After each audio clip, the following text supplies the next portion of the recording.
Hey guys, this is Callum from EnglishShooting and welcome back to the channel.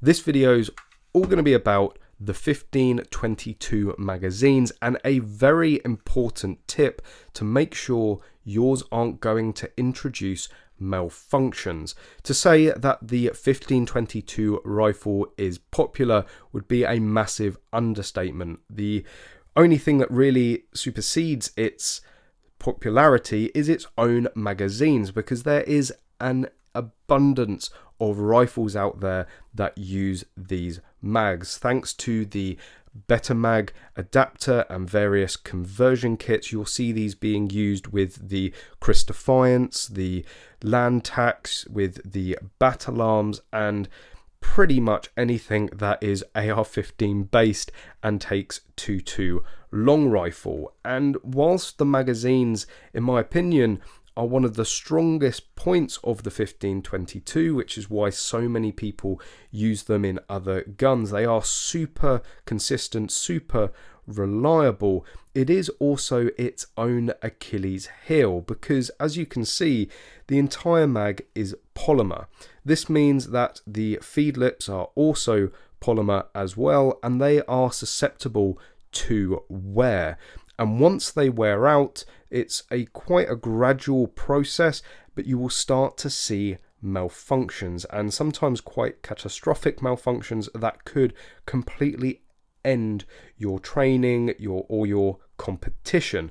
So we've got a beaten up, old, worn out mag here, and rarely a brand new, still in the packaging 1522 mag. These things are like hen's teeth at the moment, which is why making this video for me is so important. There's going to be so many people out there trying to get the last bit of life out of their old magazines, but again, you need to be careful that you're not taking them too far so that you start introducing problems.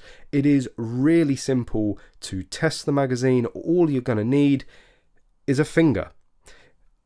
Here we've got some dummy 2.2 rounds. Well, actually they were the key rings from the Magload open day, as you can see the keyring hole there, but they are a dimensionally correct 2.2 round, and all you need to do is apply a little bit of pressure to the tip of the round and see if it moves. And as you can see there, with very little pressure at all, the round is starting to move, and you'll reach a point where it will suddenly flick up like that.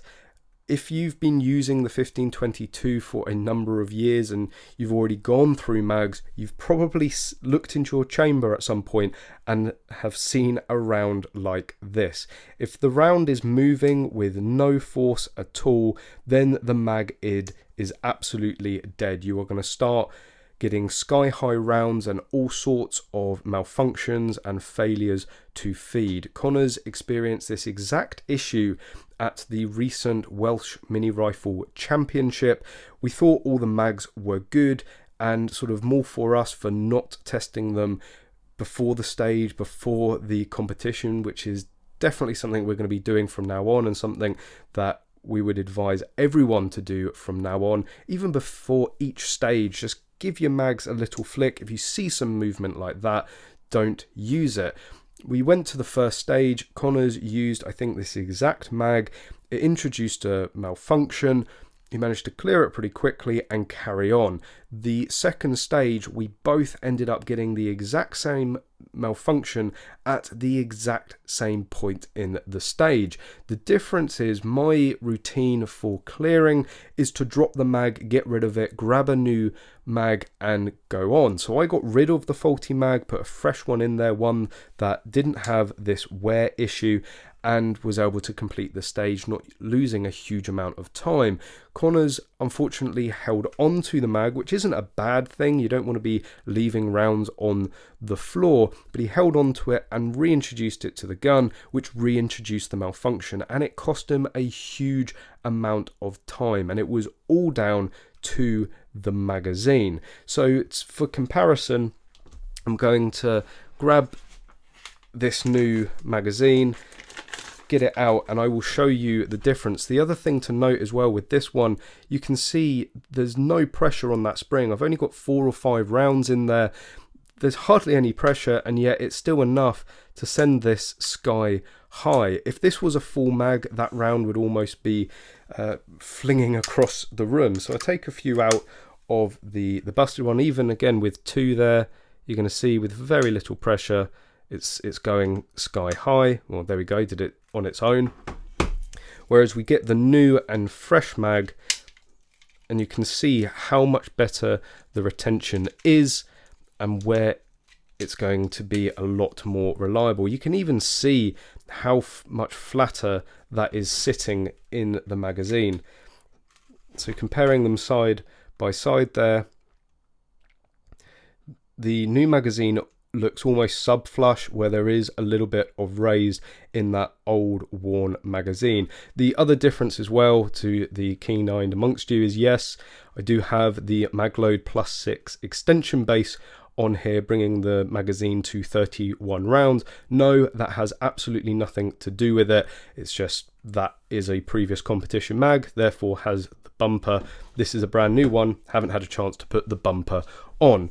So with this one, we can see it's actually harder to get my finger underneath the round to begin with, and I don't know if you can see the white of my finger there.